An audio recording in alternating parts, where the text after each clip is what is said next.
Coming up on this episode of The Social Hour, Visually's Lee Sherman on the next generation of infographics, Proxlet for muting Twitter users that tweet way too much, and WhoSay for celebrities. Is it rad or is it fad? All that plus, are we journalists? Who even knows anymore? That's all next on The Social Hour. Netcasts you love. From people you trust. This is TWiT. Bandwidth for the Social Hour is brought to you by Cashfly at CACHEFLY.com. This is The Social Hour, Episode 7, with Sarah Lane and Amber MacArthur, recorded Monday, May 9th, 2011. This episode of The Social Hour is brought to you by Freshbooks, the easy online invoicing service that gets you paid quickly and makes you look professional. Get started with a free package at freshbooks.com. And by Netflix. Watch thousands of TV episodes and movies streamed to your PC, Mac, or TV instantly. Plus, get DVDs by mail in about one business day. For a free 30-day trial, go to netflix.com/twit. And by Audible.com. To download a free audiobook of your choice, go to audiblepodcast.com/social hour. Welcome to episode 7 of The Social Hour. I have a feeling this is going to be a really good show. I'm Sarah Lane in Petaluma, California. And I'm Amber MacArthur in Toronto, Ontario, Canada. I am happy to be home and be online, feeling great. Done traveling for a little while, and I've missed the show. You know, I was off for a week, and I can tell you, Sarah, that we could do a show every day for probably 3 or 4 hours with all the content there is. It's a busy social world out there. It's so true. The Social Hour was this fantastic idea we had where we were like, let's talk about social stuff for 1 hour a week. It's become the biggest challenge to fit that into an hour. In fact, it's never happened. We're always going over just a little bit, but just a little bit. It's because there's so much cool stuff to talk about, and yeah, it's always the hardest part. I think is the night before when we start weeding out story ideas when we think, that's so good, but we only have an hour, so not going to make the cut. I know, absolutely. And we have a guest today, which is really exciting. I have been following all of the news lately about some of the hottest infographics out there. It's a growing trend. However, it's difficult for people to create their own infographics, find places to share them. And there is a new tool on the horizon called Visually that was announced a little while ago. It is still not out yet. We were able to track down one of the founders of the company who's joining us now via Skype to shed some light on when we can expect Visually to go live and give us some more information about how it will help us. Hi there, Lee. Hey, Hi, Lee. nice to be here. So, Lee, tell us a little bit about Visually because it hasn't launched yet, and we're excited. It seems infographic-y, but we're not exactly sure what it does. Right. So we're going to do a number of things. So the first thing we're going to do is we're going to create a single place on the internet where you can go to see all of the fantastic infographics and data visualizations that everyone out there is doing. And really what we're all about is we really want to kind of promote the whole state of the art around infographics and data visualization. So again, this is a single place where you can go see everything that everyone's doing in one place, bookmark it. If you're a fan of infographics, it's a place you'll want to come back to on a regular basis.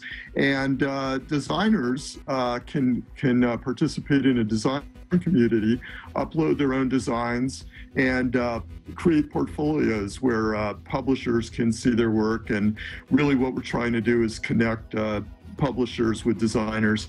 And then another thing we're doing is we are creating tools for the automated creation of infographics.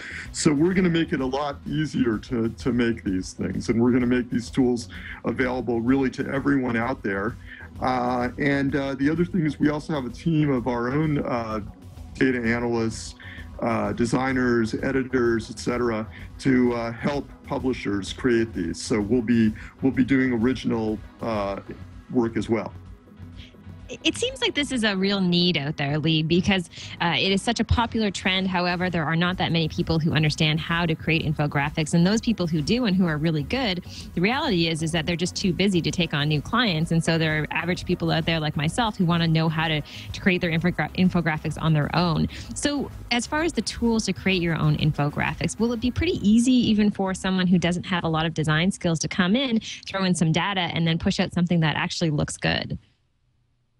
Yes, it will. So we want to make this about on the level of something like PowerPoint, where today you're able to use PowerPoint, you're able to get a graph or a pie chart or something like that. Only the output from the tool will actually be something that looks like an infographic or even a high-end data visualization. So we're really kind of democratizing the whole creation process. So Lee, yesterday before we had a chance to chat in person here, we were chatting over email, and I had gone to Visually's homepage, which is visual.ly, and there's a place to put in your email and get on the list and be notified when the service is ready for prime time. And I said, well, is there a way that I can at least get access to an account because I want to talk about it and there's not much to show? And you said, well, no, because we're working on a new site and it's you don't want to show people something that's outdated, but it must be frustrating to explain that to folks when they don't have it. You know, it's like, how do you explain how cool the service is going to be without actually showing anybody? Sure. So we've had a lot of excitement around this idea, and we've got about 50,000 people signed up for the private beta now. And really, we want to, it will be soon. We'll be launching the site in a couple of weeks at this point. So we apologize for the delay, but we want to make sure that we've got it right, and we want to be able to have something where we can collect feedback from some of the early adopters to really improve the service. But I will also mention that we'll have a little bit of a really fun surprise for the people that have signed up. So look forward to that. I can't say too much about it either. You know, we apologize for being so stealthy, but I think you'll be pretty happy once it launches. Can you talk to us a little bit about the team that you have in place behind Visually? Because I can imagine what a big project that is to develop software just like this. Yeah. So to create infographics, I'll just talk about that for a second, because a lot of times what you need is really a multidisciplinary team. You do need a data analyst, you do need an editor, you need a designer, and even the distribution side of it as well, and promotion side of things, right? Because these things are extremely viral and popular in social media and that kind of stuff. So we built a team of some of the best data analysts and editorial types, as well as designers out there. We have some of the big names that do this kind of stuff on our team already.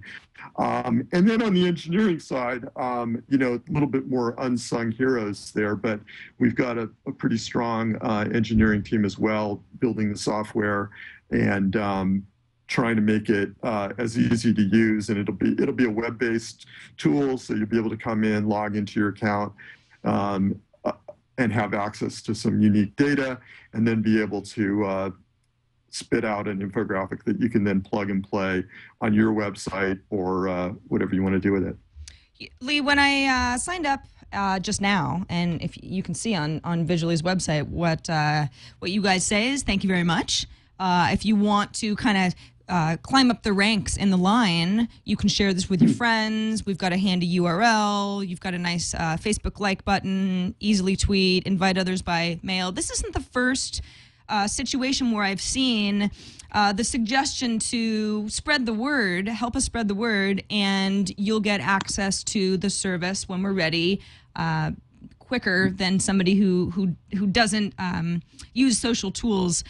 How effective has that been? I mean, do you see more of a viral spreading using this method? Yeah, so it's been extremely effective. We announced the service about a month ago, and we've already had 50,000 people sign up. So it's you know, not everyone is thrilled with the idea of sharing something like this with their friends before they've had a chance to take a look at it, frankly. But we're asking people to kind of take a little bit of a leap of faith here, and like I said, I think they'll be happy when they see the site. And one thing that I really kind of drew me in is the YouTube video that you guys put online, and people will be able to check that out, just describing how Visually works. I mean, it's really, really slick. And quite frankly, my expectations are so high because of that video. So, aside from having a great team in place, what are you going to do to kind of be able to meet people's expectations and really exceed those expectations as well? Yeah. Well, Amber, I mean, one thing I'll say is that this is one of the reasons why the site hasn't launched yet, is that we know the expectation is high, and we're doing our best to meet those expectations. We're working with a lot of the same people that worked on the video are working on the site, as well as working on the tools. And you'll see some of these infographics that are going by. A lot of these designers are on our team, on our design staff. We think that we can meet those expectations, but the pressure's on, right? I mean, we've asked people to take this leap of faith with us, and we know that we have to deliver.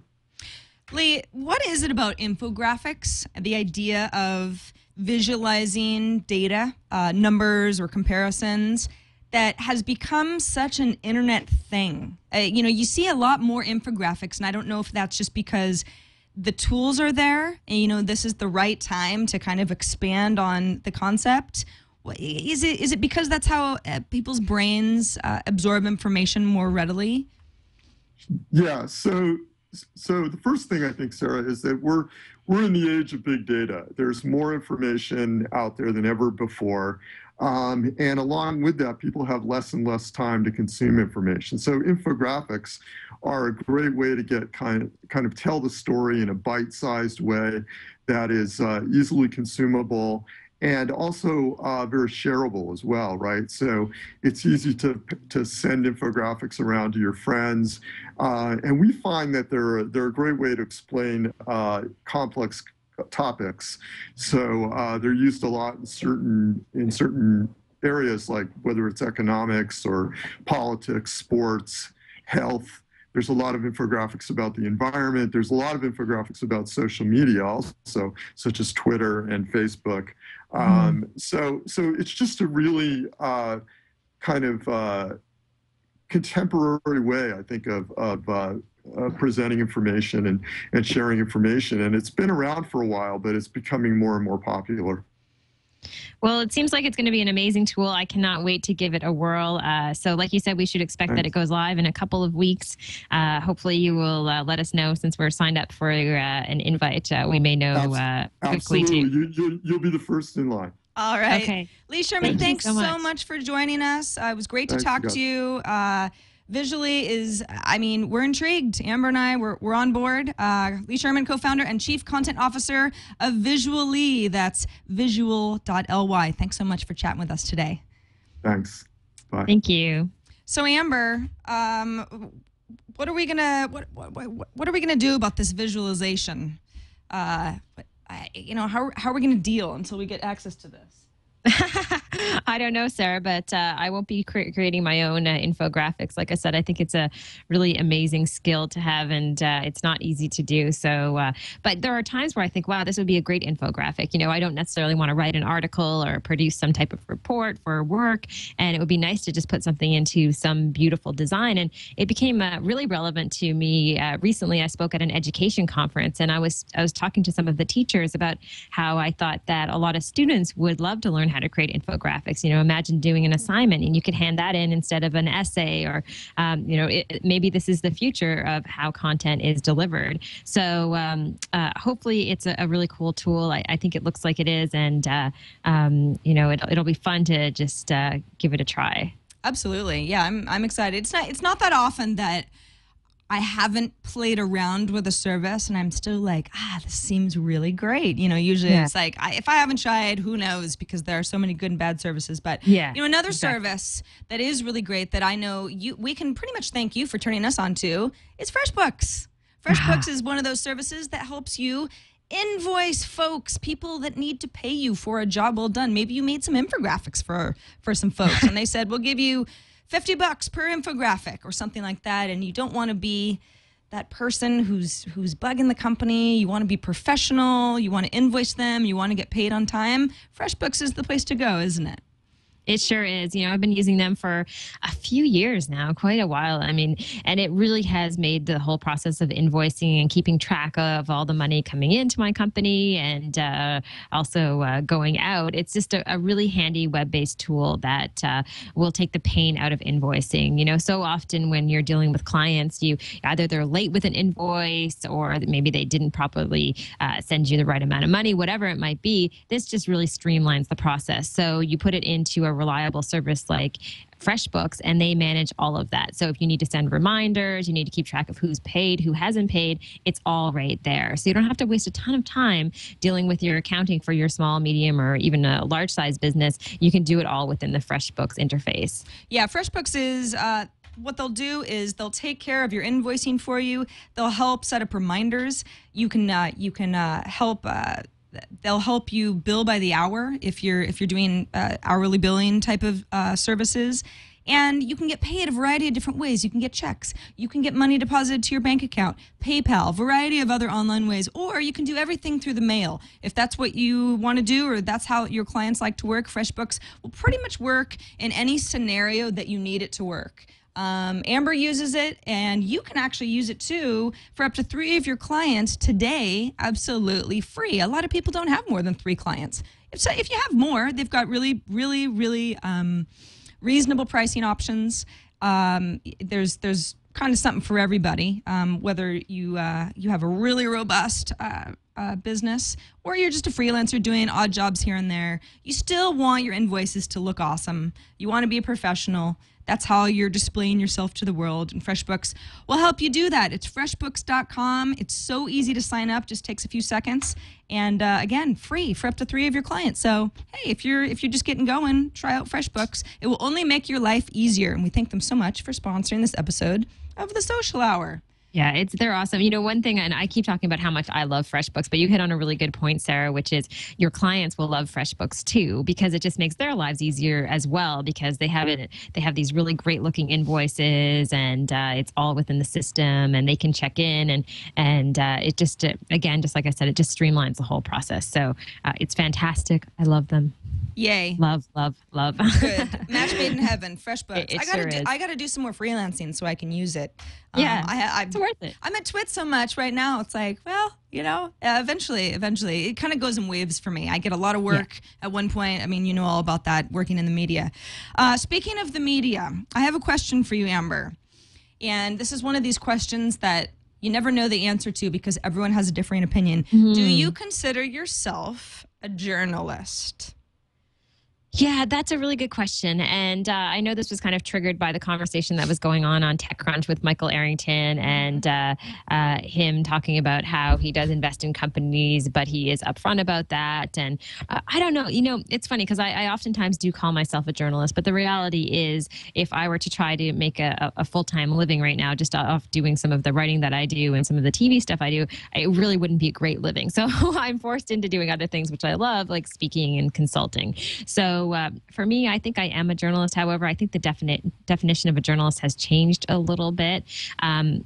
And there are plenty of examples of people out there who are citizen journalists and who are working journalists but have another job. So it's an interesting debate to talk about objective journalism, because I think that's something that has really been impacted over the past few years, especially as there are companies out there in Canada, for example, some of the big telcos in Canada, they own all of the television stations and radio stations. And so obviously there's influence, there's corporate influence there. And so personally, I don't know how you feel about this, but when I look at something that I think of as journalism, I don't really think of it necessarily being entirely objective, because I just think we live in a different world.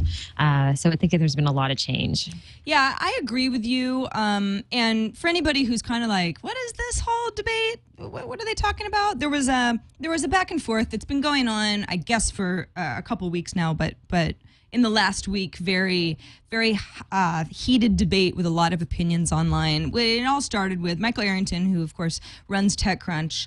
Comes from a VC background. And at one point, he decided, because it was a conflict of interest and he was getting a lot of flack for it some years ago, he stopped investing in companies, and then pretty transparently recently said, listen, I'm going to start investing in companies again. We might talk about them on our tech blog, TechCrunch.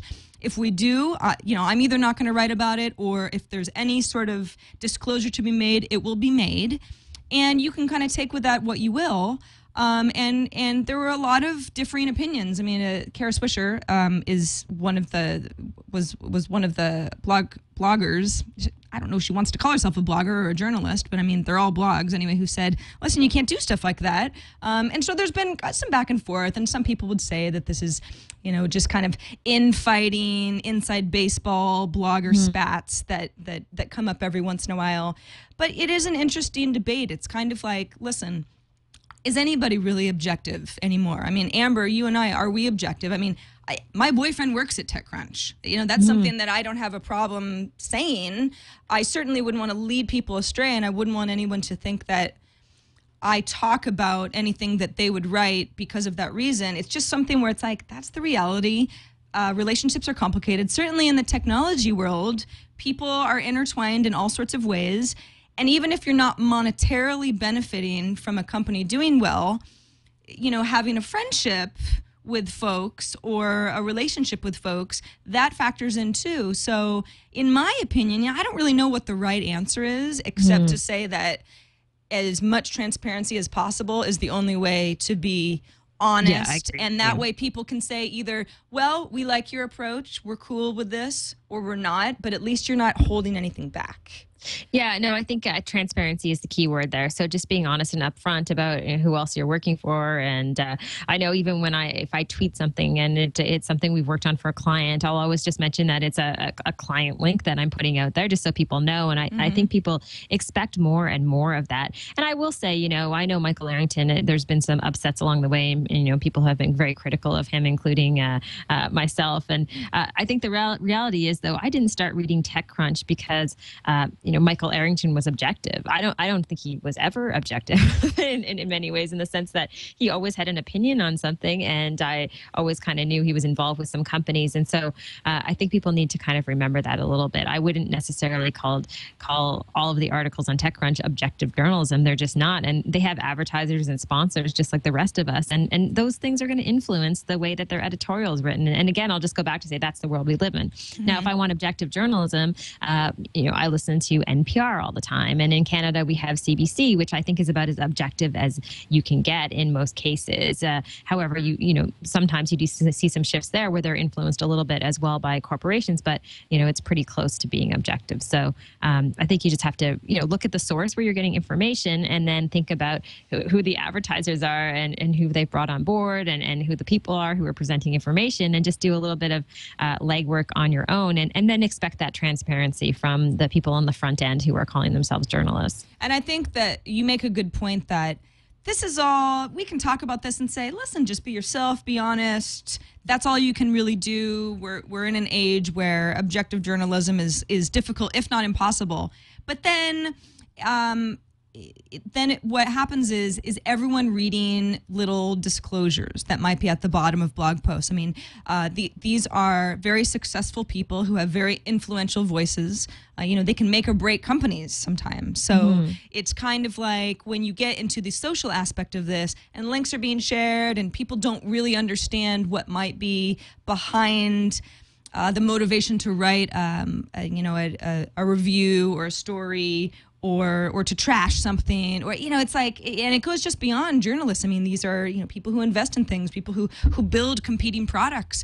Everyone who has an influential voice in the social space has some sort of a degree of an agenda, and it is it's unfortunate, but I mean, you have to be a responsible reader or consumer as well to make sure that you kind of understand where everybody's coming from, because again, everyone's coming from somewhere, and there is something to be said, I think, about really opinionated reviews. I like to think that I give opinionated reviews. I try not to talk too much about stuff that I just don't like, but it's important to be honest about these sorts of things. And if there was any, if I was building some sort of an iPad app that was about, I don't know, kittens, and there was some sort of a competing app that I trashed the review on, I would have to disclose that I was, that I have some sort of an invested interest in that sort of thing. So it's just, it's interesting that there's a lot of pressure put on people to kind of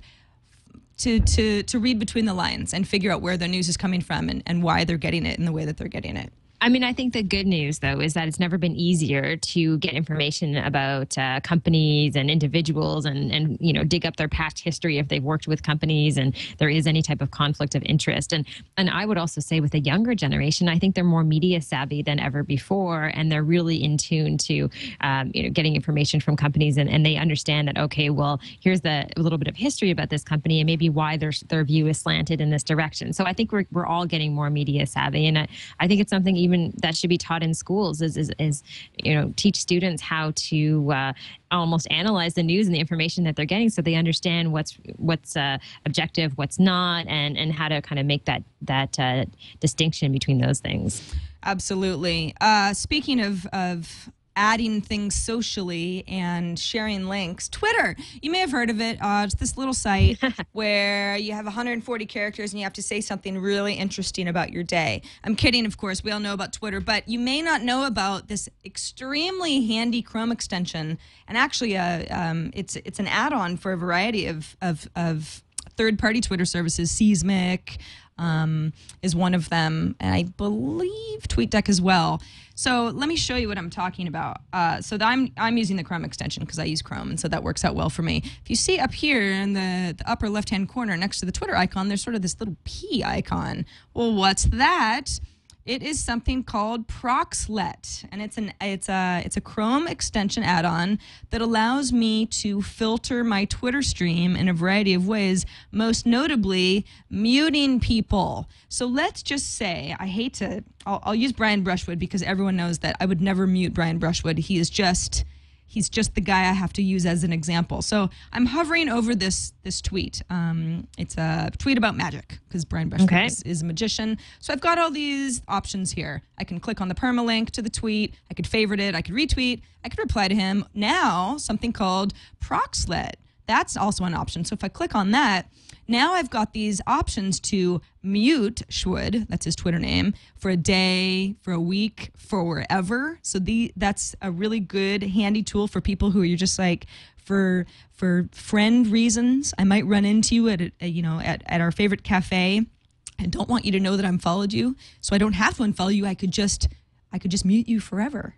TweetDeck, he's using TweetDeck. So for some reason you were getting a lot of tweets from people who I don't know, bother you, or for some reason you don't like that service, you can actually block certain services. You can also block, let me just click on college rules. That's a popular hashtag that's trending right now in San Francisco. I can block hashtags as well. So if I click on something that does include a hashtag, which of course is the # and then a term, I can mute Arby's, who was the person who tweeted this out, or I can mute something called college rules. So, Amber, every once in a while something will go around where it's like there'll be a fun hashtag that gains traction and everyone's making jokes and being a comedian on Twitter, and it's like sometimes you're into it and sometimes you're not. Let's say college rules. Like May the 4th be with you. Something like that. You could mute that. You could mute it forever, or you could maybe mute it for 1 week if you figure that it'll fall off at any point. Now, what we're doing is looking at, these are kind of like Proxlet shortcuts. What I can do, I have the opportunity to put in more specific strings. I could mute you for 3 days, for example. If I go to Proxlet, there's an entry area where I can actually drill down much more specifically than just muting somebody for a day or muting a hashtag term for a week or something like that. But I gotta say, that was, I mean, it was about 2 seconds to install and very helpful already. I don't want to say who I would ever want to mute because I never feel good doing that. But, you know, when everybody goes to South by Southwest and for a week you're like, oh my gosh, this is just, it doesn't apply to me. There are all these inside jokes that I don't get. Or maybe everyone's at the Mark Zuckerberg keynote and you just want to watch it later and you just don't want to hear all the noise. You could filter all of that out very easily. Love it. It's very cool. Yeah, I mean, I think that happens to all of us, right? There's always those days in the week where something is trending and people can't stop talking about it. And as much as I like to stay on top of that, sometimes I wish that I could just silence it all and focus on some other stuff out there. So this looks like a really cool Chrome extension. Yeah, absolutely. Yeah. So, Sarah, I know that we have another sponsor, which is super exciting. And then maybe after we talk about this sponsor, just because it's kind of tied in a little bit, I saw this great film on the weekend that has to do with our favorite furry red friend. Oh, wow. Yes.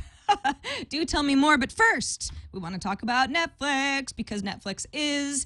Anybody who knows TWiT knows that we are huge Netflix fans here because it is the best way to watch movies from the comfort of your home, either instant streaming wise or just DVDs delivered to your mailbox right outside your door or at the bottom of your apartment complex or wherever you might have movies delivered. I am a huge Netflix instant streaming fan myself because with a few clicks, I just watch movies. I actually have a Netflix-enabled TV, but if you have a PC or a Mac, you can stream movies that way. If you've got Xbox 360, a PS3, a Nintendo Wii, all ways that you can watch Netflix as well.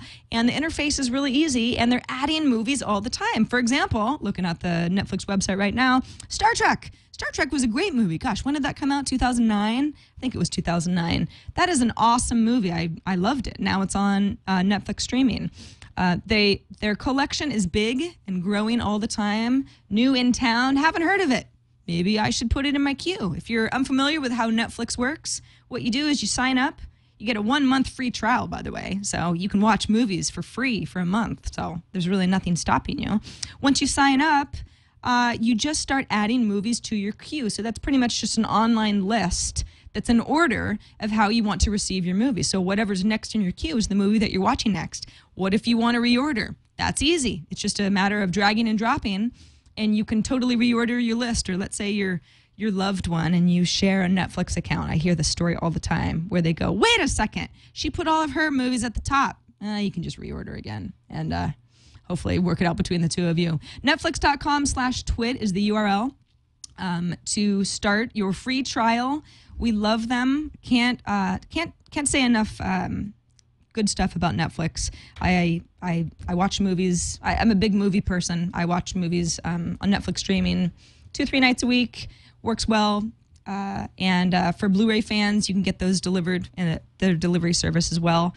They're great. We love them. Netflix.com/twit is the URL. Netflix.com works too, but if you use /twit, then they know that you came through us, and then they say, TWiT is great. We would like to work with them in the future, and everybody wins. So we thank them for sponsoring this episode of The Social Hour. Amber, furry friend, let's get back to that. What does that mean? So this is just a fun social media story. I was at South by Southwest. Actually, I wasn't at the event, but I was in Austin at the same time. Didn't make it to the festival. And it's a strange story that I probably mentioned before. But I was down there and I was on Twitter. And I got a tweet from someone who was working on a film called Being Elmo. And his name is Philip Shane. And we were chatting and I was telling him about how much my son loved Elmo. And he mentioned that they were bringing their movie to Hot Docs, which is a film festival here in Toronto, and if I'd like to interview him and maybe even Kevin Clash and possibly even meet Elmo, that he would help to arrange this. So this was back in March, and I kept in touch with him because Elmo's a great character, and I think all of us kind of grew up on Sesame Street, and there's something magical about it. And we were on Twitter for a while going back and forth, and then finally this Saturday I got a chance to meet Kevin Clash, who is the puppeteer behind Elmo, who has worked creating Elmo's character for quite a while now, and saw the film as well, Being Elmo, which is fantastic, and I highly recommend it to anyone who just loves the story of Sesame Street and wants to learn more about someone like Kevin Clash, who's had a big influence on that. So, but more importantly, got to hang out with Elmo and talk to him, and I'll have clips online on a show that I do for CTV, I'm sure, in the next couple of weeks. But it was so much fun, and there's nothing like having a conversation with little Elmo. There's an Instagram picture that I just pulled up of you looking adorable and Elmo looking like Elmo. I mean, it's kind of like, this is a really cool, I don't want to call it a rite of passage because I'm afraid I'll never meet Elmo, but it's like, hanging out with a Sesame Street Muppet is one of those things that I aspire to be that person. I grew up on Sesame Street. I love all this stuff. Elmo actually came in. He was introduced as a character on the show, kind of as I was transitioning into my post Sesame Street, I'm too old for this kind of a stage. Sure. But I always secretly really liked him. Oh, yeah, definitely. And I don't know if you know this, but in the movie Being Elmo, they explained how Elmo's character came to be. And it used to be the puppeteer was someone else. It wasn't Kevin Clash. And Elmo wasn't a very popular character at all. In fact, he had a caveman-like quality to him. He talked really funny. And then Kevin Clash came in and he reinvented the Elmo character. And he'll say this many times, and you'll read about this if you read about the film, where he talked about how Elmo really represents love.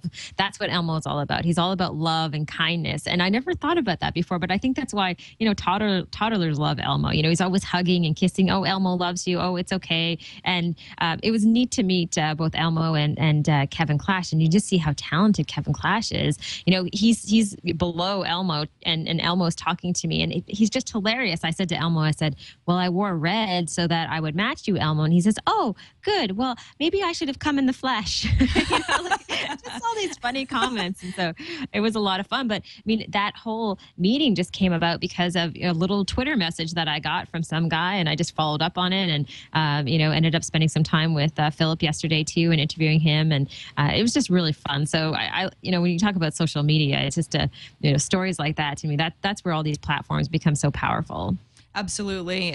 We got an email, speaking of social media being powerful.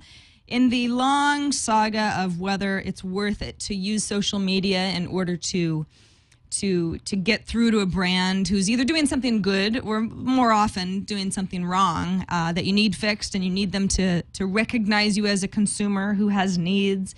Tony Arlington wrote in and said, a few weeks ago, I called Time Warner Cable, added HBO to my cable subscription, wanted to watch Game of Thrones. You're not alone, Tony.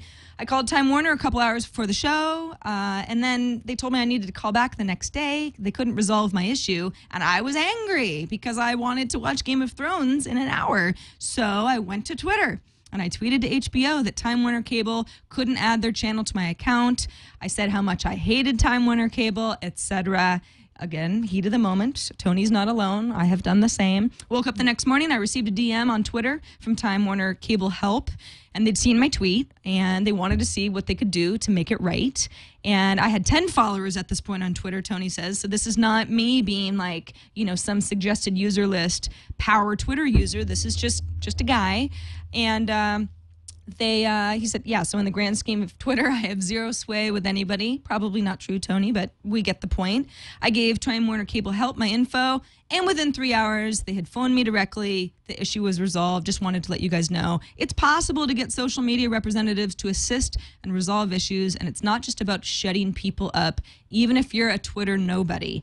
And I like this email because I think that it really, we could talk about that. We could talk about one of these stories every single week, and still people would be on either side of the fence of whether this is just, you have exceptions to the rule, but more often than not, Time Warner Cable would just ignore all of the noise, and maybe Tony just got lucky and he was picked as the guy to help that day. And it's true. I mean, customer service only goes so far, but I do think it's just further illustrates that people do get something out of connecting to other folks. I mean, Time Warner Cable is a big company. They've obviously hired somebody to watch for keywords or for specific tweets, and companies are helping people. So that's good. Yeah, it's great. And I think that one of the most important things for companies out there who are doing things like that is to make sure they also take the next step. Because what happens with a lot of companies, and I experienced this recently with JetBlue, where even though they have a social media person on Twitter, the interaction I had with them was just sort of along the lines of, hey, we're really sorry that this happened, end of story, right? So I think companies also have to take that next step. Some of the best companies out there actually go into action and do something about it. You're not just there as like a, someone to listen and be, just a voice on the other end so people can complain. You actually have to try to do something. So lots of great examples of that. Absolutely. We also had a couple other people write in about a service called Memo Lane, which, Amber, I can't remember. Did we talk about this on Net at Night back in the day? I have never heard about this, Sarah. Okay. But before we talk about it, I have to ask, Sarah, is there any conflict of interest? It is Memo Lane. I wish I was behind the service because I really like it. No, Memo Lane is not my cousin. It is just more of a reference to a street, a lane that you walk down of some kind. Okay, good. It's funny. I was where was I the other day? Oh, I was buying something at the grocery store, and a guy looked at my credit card and said, Sarah Lane, are there any streets named after you? And I said, yeah, people actually send me pictures of streets all the time. That's kind of one of those things. And he goes, how's your sister Lois? And I said, oh, yeah, I've heard that one too. So it's funny to have it. I mean, believe me, it doesn't bother me. Sarah Lame is also, and it's when you have a very common name, it's fun to see all of the iterations of it. But Memo Lane is awesome. I had thought that we had talked about it on Net at Night. I guess we haven't, so I'm glad that we're talking about it now because it is really awesomely social. Brian from Houston had written in and said, have you heard of Memo Lane? Because it's a great social web app that allows you to plug in all of your social networks to create a social timeline, like what you were listening to 6 months ago on Last FM or what you were tweeting about at a specific time or over Christmas. Supports a lot of networks. And that's true. I am a Memo Lane user. And I've been using the service for some time. So what, in a nutshell, what we're looking at is it's not so much a calendar representation, although it's kind of calendar-like. But here's Wednesday, May 4th, 2011. These are all the things that I did. So, for example, I checked in on Foursquare to a variety of places, and you can see on the map where I was. So, you obviously have to be pretty comfortable with location in order to share stuff like this on Memo Lane. The next day, I tweeted a soundtracking link about Elliott Smith because I had soundtracked it at a bar where I was having a nice glass of wine. I tweeted again. I took a picture on Instagram. That link doesn't seem to be opening right now, but you can see in the thumbnail. And so on. So you get the idea. And I'm scrolling vertically based on the day. Now on the bottom here, if you can see back and forth, I can scroll all the way back to February 8th, 2007. If I click on that, one of my first entries ever, this is a picture that I think I had tagged myself on Facebook. It's a picture of me back in the Screensavers days. And this looks like the icons actually aren't opening fully on Facebook. And here's some Last FM links as well. Our emailer is right. There are a lot of services that Memo Lane connects to. Last FM, Instagram, Amazing. Obviously Facebook, Twitter, Foursquare, YouTube. I'm not a huge YouTube user, meaning I don't actually share a lot of videos on YouTube. I watch a lot of them, but I don't always leave sort of a trail of breadcrumbs. But that's exactly what this is. And it has come in handy nostalgia-wise. December 1st, 2009, I was interested in Square. I can see these tweets where I was. That's so cool. Yeah, Square the company, which is sort of like an alternative payment service where you can pay people with a little iOS add-on. So it's like, yeah, I just wouldn't have known that, and I don't know that if I were just to figure out a way to search back through Twitter, which by the way is hard to do. If I would care in the way that I care, where it's like I see what I have done in packets a lot more easily. It's free service, by the way. It's really fun. I'm just poking through the site right now, and I have seen other services like this, but this one does seem to be designed, and it seems to work a lot better than some of the other options out there. We should try to get them on the show because this is an interesting topic of conversation beyond memory lane in terms of how people can kind of save and share some of their memories and their tweets and pictures and all that stuff. Because it's like having an online diary that you don't really obsess about writing things, but you do push out a ton of content if you look at all those different social services. Absolutely. A few people in the chat room are like, well, this seems great, but isn't this really Big Brother esque? I mean, having all of this public data out there, you do have options. I want to make sure that people know that Memo Lane, I use it in a very public way because these tools it just makes sense for me to use the tool this way. I'm pretty transparent, and I like to see how it works when everyone has access to this information. But if for whatever reason you didn't want your Foursquare updates to be shown publicly, you only wanted other friends on Memo Lane, for example, to be able to see them, you can up the privacy settings or be more open depending on what kind of person you are. So you do have options there. It's not all like, ooh, super creepy kind of thing. We also got, on the subject of this, I thought, oh, cool. So Brian from Houston wanted us to know about Memo Lane, and I know about it. But then Joe, separately, I'm not sure where you live, Joe, but Joe took a cross-country trip recently with a friend and used Memo Lane and sent us the link in this way. I'd never actually thought about using it, where you can actually create a Memo Lane account and have multiple contributors. So Joe and his friend were both 2 contributors. Oh, that's cool. Yeah, on this trip on Memo Lane where they, I think they were going, I don't know, east to west or something in the U.S. And they took a bunch of pictures and they checked in a bunch of places. You can see they're in Nevada at this point, and they're moving west. And this timeline, I mean, my timeline for my personal account goes back to 2007. This is, if you scroll through, I mean, it started on mid-March, and they only went to March 23rd until they got to the destination that they wanted to go to. So that's a whole different way that I hadn't even thought about using this, where you could actually share this link with your mom or something, and well, maybe not. I don't know. I don't know how many moms are using Foursquare, but say, here's a really good sense of where we were and what we were doing and how we were sharing information while we were on the road for a specific reason. So I like the event-based Memo Lanes as well. Yeah, that's really neat. Yeah, I'm going to have to sign up for it. It looks super cool. Because I'm always wondering, I even sometimes go back in tweets that I sent, and I guess I signed up on Twitter maybe 2007, and it's fun just to see where you're at, what stuff you're doing, and because I don't know about you, Sarah, but I don't keep a diary. I mean, I'm kind of beyond that point, and I don't write anything. In fact, when I have to even write sign my name, I remember how rare it is that I actually have a pen in my hand. So it's a really fun tool. Yeah, love Memo Lane, and we love when you guys send us feedback, because we get so many great ideas from folks. It's fun to hear your stories. It's even fun when you gripe about something, because we get an idea of what is sticking with you. And of course, the Social Hour is a social show, so we want as much feedback from you week to week as possible, so we can all be in on the conversation together. That is the point of it.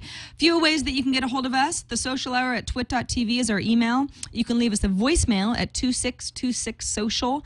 And if you want to record a video, know that we've gotten many videos over the last week or so. We did get a lot of emails, so thank you for that. But if you're feeling brave, and if you've got a camera and you just want to upload a video, try to keep it 30 seconds or less is the most helpful for us. Upload it somewhere, YouTube, Vimeo, anywhere really that you can host a video, and send us a link. We'd love to see your smiling face and be able to see, two-way street.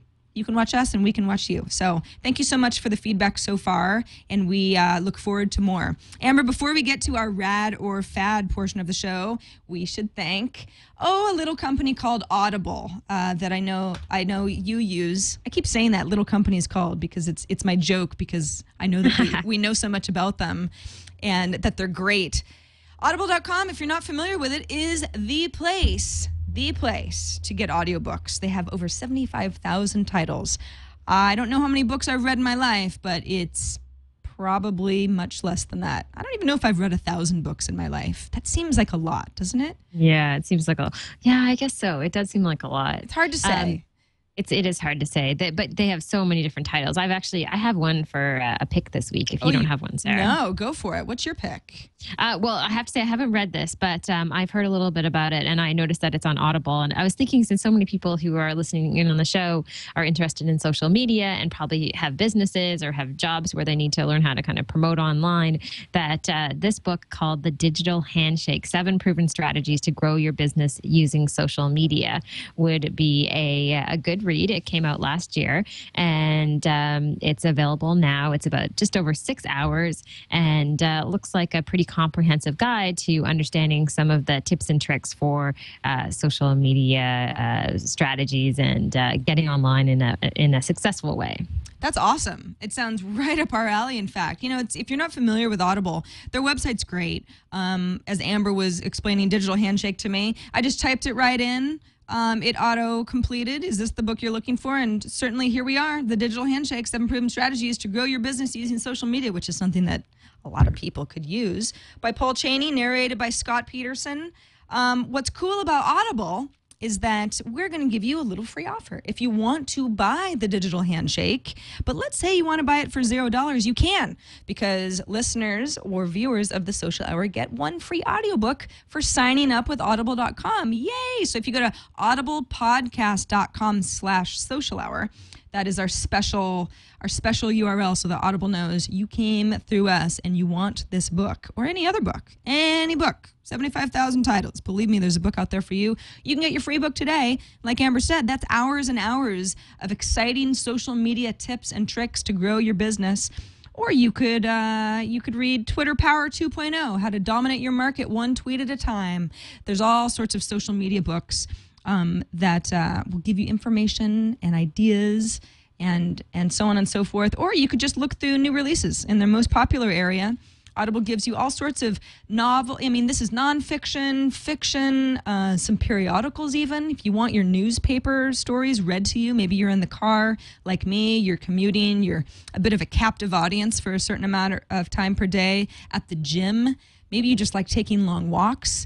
Or maybe you're just tired at night and holding a book and reading in bed or on the couch you're not reading as much as you used to because it takes a lot of effort and you're tired. Audiobooks are really cool. It's such a good way to go to sleep. I can't say enough good stuff about Audible. We love that they're our sponsor. We thank them so much for sponsoring our show. And of course, audiblepodcast.com/social hour. Get a free book. Get a free audiobook today. Enjoy it. And I bet you'll be like, hey, why didn't I have audiobooks before? My life has changed. All right. So, Sarah, for our last little bit on the show, we have our Rad or Fad segment, which is one of the most fun parts of the show, I think. It is. I agree. And it's always neat to look at some of these services. Now, I just read about this service in the New York Times, and it is called WhoSay. Now, to give you a little history on WhoSay, I actually stumbled across WhoSay many months ago, where Dana Brunetti, he's a friend of TWiT who produced The Social Network. I noticed that when I was clicking on Dana's links to some of his images, they would go to a site called whosay.com/Dana Brunetti. And I meant to ask him, and I never got a chance to, what is WhoSay all about, and why is he using this versus using TwitPic or some of the other PicPlease or those other services out there that allow you to upload photos in your social streams?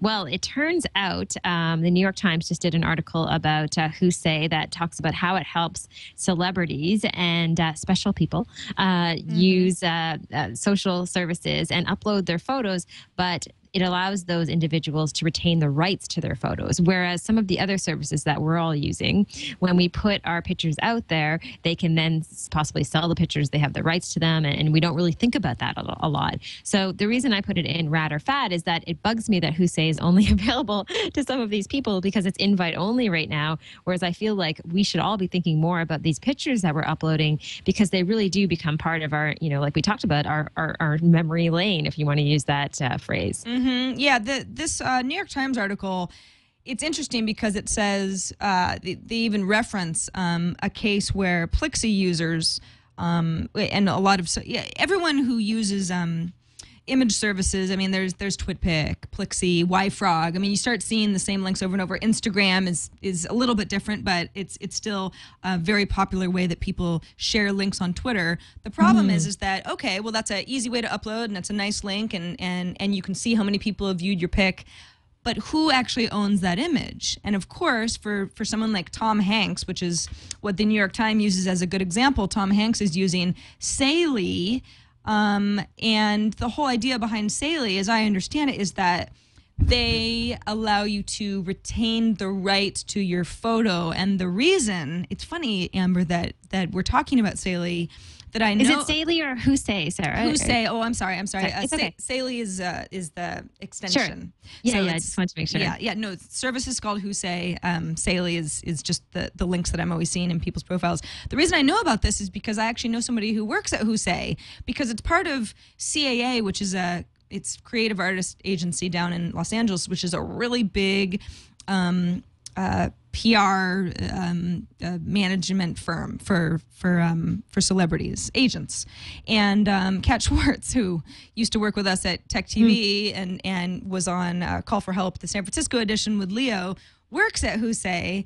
And so I didn't know that. Yeah, she does. And back in the day, she did. I haven't talked to her in a couple months, but she had said, there's this new service and it really makes sense, and you should check it out, because as a influencer who, she was nice enough to say, you want to retain rights to your own images. And I kind of went, well, I feel like I'm already doing that with a variety of services. So at the time I kind of went, yeah, that sounds good.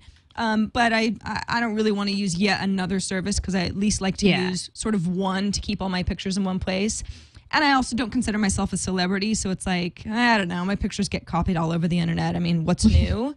But if you were someone like Jim Carrey or Kevin Spacey or Eva Longoria or James Franco, I noticed, had sent out a WhoSay pic recently, that stuff probably makes a lot more sense. And assuming that because it is in collaboration with CAA, your management team kind of has more control over what you're sharing, and not only has access to kind of the statistics, but can go after anybody who then takes that image and it ends up somewhere else without permission or for profit.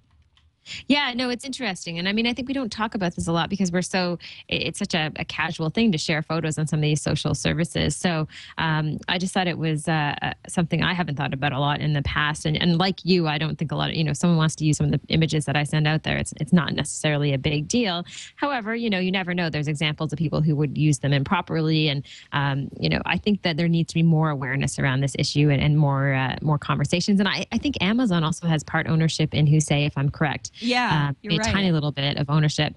So you know what? It's only a matter of time, I'm sure, before we have a rad service like this that all of us can use to make sure, if you want to protect those images you send out in those fleeting moments.